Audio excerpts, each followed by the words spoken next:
Assalamualaikum warahmatullahi wabarakatuh. Kami dari kelompok 5 akan menjelaskan tentang jenis dan penyebab kerusakan pada bantalan yang beranggotakan saya sendiri, Yanwar Iqbal Kamarullah. Di sebelah saya, Nama saya Arif Alana Jario. Perkenalkan, nama saya Iqbal Hamam. Saya Sahendra Suara. Perkenalkan, nama saya Sugi Harto. Dan yang terakhir, nama saya Rofi Anwar. Nah, di sini akan dijelaskan pemeriksaan kerja bantalan, metode mendengarkan akan dijelaskan oleh Yosa Hendra. Nah, untuk pemeriksaan kerja bantalan itu sendiri ada 3 metode. Yang satu metode mendengarkan. Pada metode mendengarkan, suara tidak normal pada kerusakan bantalan dapat diketahui dengan suatu alat yang bernama stetoskop. Bantalan yang baik ditunjukkan dengan suara yang normal dan tidak berisik pada saat beroperasi. Yang kedua ada metode. Pada metode melihat, pelumas yang kotor kontaminasi dapat dilihat dan dibandingkan dengan pelumas yang baru. Periksa juga sistem dari kebocoran pelumas melalui seal. Dan yang terakhir ada metode merasakan. Untuk metode merasakan, pemeriksaan ini dilakukan untuk mengetahui temperatur bantalan pada saat beroperasi. Usahakan menggunakan alat pengukur temperatur yang sensitif.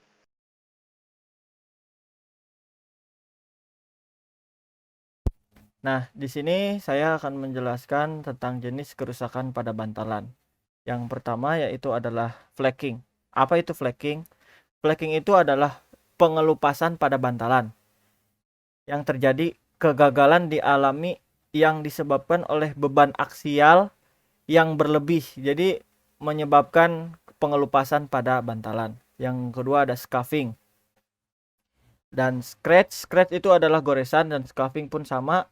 Kekurangan kalau scuffing itu kekurangan daripada oli, kalau rust itu keberkarat, kalau chips itu sekitar kira-kiranya adanya retakan atau patah dalam cangkangnya bantalan. Kalau crack itu patah, wear goresan di bagian dalam, dan korosi itu seperti kerusakan yang dialami oleh biasanya kekurangan oli ataupun gara-gara panas, kena air pun bisa, yang menyebabkan adalah yang dapat menyebabkan korosi. Nah, ada peel skin dan discoloration, dan biasanya discoloration itu adalah terjadinya beban terlalu berat kepada sebuah bantalan, itu menyebabkan namanya discoloration. Nah, brinelling, kalau brinelling itu kekurangan oli yang menimbulkan sebuah panas yang akibatnya terjadinya ada goresan-goresan seperti di gambar. Adapun smearing, grip, electric fitting. Nah, kalau electric fitting itu biasanya terjadi gara-gara kurangnya pelumasan di dalam bantalan yang mengakibatkan adanya percikan sebuah kayak percikan seperti listrik gitu. Nah, kalau seizure itu lepasnya roda-roda bantalan, failure of cage. Kalau failure of cage itu rumahnya bantalan itu patah atau terlepas. Nah, setelah itu penyebab kerusakan pada bantalan akan dijelaskan oleh Iqbal Hamam. Ya, untuk penyebab kerusakan pada bantalan, yang pertama ada rusak karena material lelah. Ini terjadi karena adanya tekanan yang terus-menerus pada bantalan. Akhirnya dengan sendirinya dapat menimbulkan retakan yang bentuknya itu nggak jelas gitu. Nah, keretakan ini diawali dengan bunyi atau suara yang gaduh pada saat beroperasi.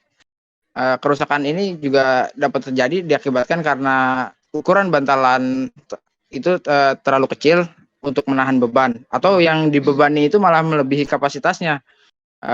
Kerusakan yang terjadi pada saat bantalan yang belum lama digunakan itu juga diakibatkan karena pemasangan yang salah terhadap toleransi sesuaiannya atau bentuk rumah bantalannya yang tidak bulat gitu. Selanjutnya ada rusak karena terkontaminasi kotoran.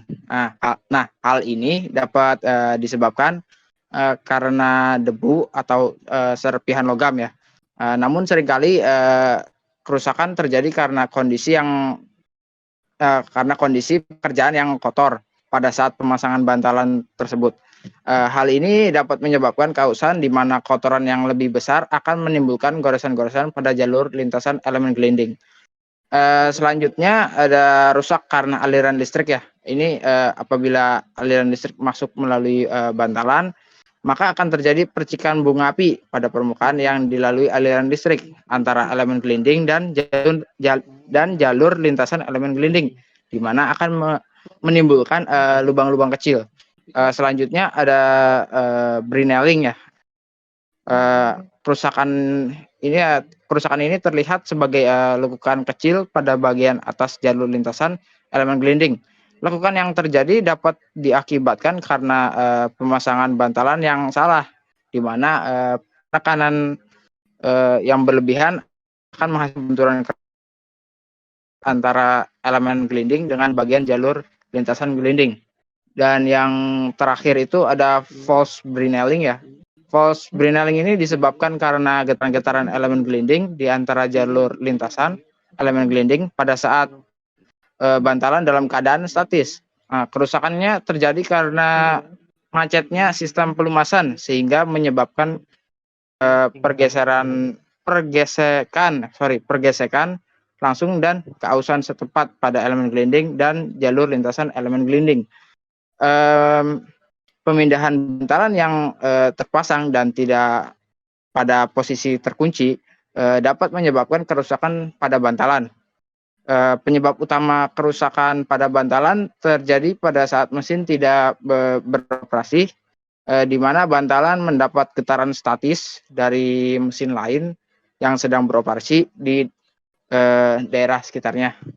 Nah, untuk selanjutnya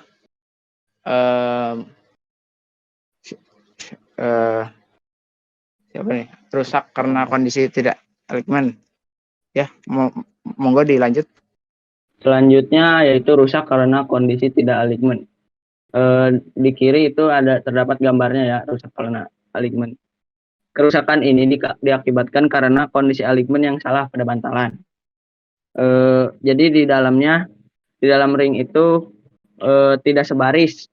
Jalur lintasan elemen gelinding akan bergerak dari satu sisi jalur lintasan ke sisi lainnya, melingkari setengah lingkaran pada bagian ring yang tidak berputar. Kerusakan tidak alignment ini dibagi beberapa macam ya. Yang pertama yaitu alignment yang salah pada poros. Gambarnya ada di paling bawah. Kemudian dilanjut ke alignment yang salah pada bantalan. Yang ketiga yaitu poros yang bengkok. Yang keempat yaitu kerusakan pada leher poros dudukan bantalan akibat melepas bantalan.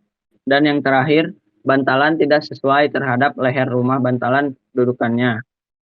Selanjutnya dilanjutkan oleh Sugiharto. Ada juga kerusakan arah aksial, yaitu macetnya dorongan aksial disebabkan pemasangan bantalan pada arah yang salah satu beban yang terjadi melebihi kapasitas beban maksimum.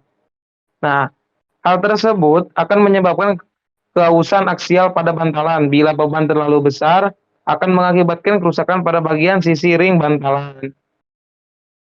Nah, ada juga rusak karena kontaminasi air dan korosi, yaitu bagian dari bantalan biasanya terbuat dari metal dan sangat sensitif terhadap air, terutama air garam.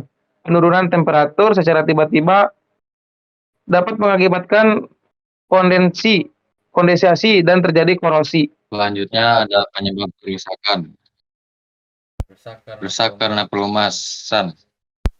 Tanda kerusakan pertama pada sistem pelumasan adalah meningkatnya temperatur pada rumah bantalan yang lebih tinggi dari temperatur normal dan disertai dengan suara yang bertambah gaduh.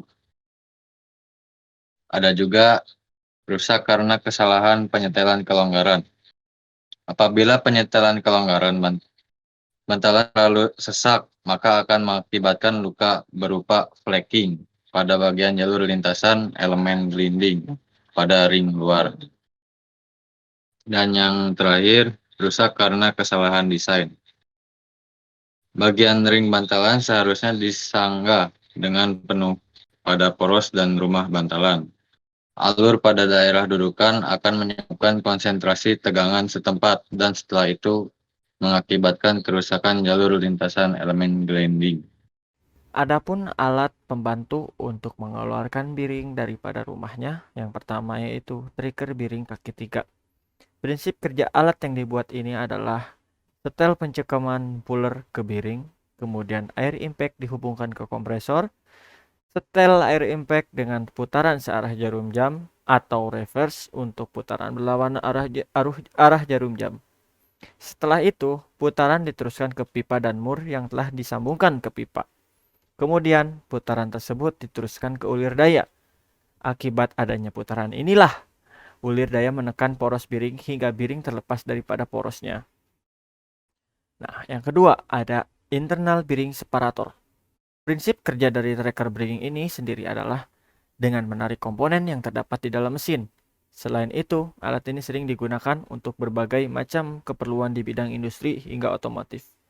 Mungkin internal bearing separator ini lebih kita kenal, lebih kita tahu daripada bearing yang lain. Karena apa? Bearing ini lebih banyak ditemukan di bengkel-bengkel di terdekat maupun bengkel-bengkel resmi yang ada di industri otomotif ya. Contohnya ada di Toyota, Yamaha, ataupun yang lainnya. Yang ketiga, tracker bearing separator. Secara teknis, alat ini tidak bekerja dengan cara menarik bearing seperti tracker yang sebelum yang tadi atau kebanyakan, melainkan mendorongnya agar bantalan terlepas dari poros. Alat ini akan memudahkan Anda ketika harus mengganti pompa kemudi, merangkai kembali alternator, atau mengerjakan kegiatan serupa pada komponen di mobil Anda. Pasalnya, tracker yang satu ini sangat efektif dalam memisahkan bantalan katrol dan roda gigi yang terlalu dekat dengan blok mesin. Jadi, lebih mudah dalam melepaskan dengan cara mendorongnya agar bantalan terlepas daripada poros. Sekian dari kami, mohon maaf apabila ada kesalahan. Wassalamualaikum warahmatullahi wabarakatuh.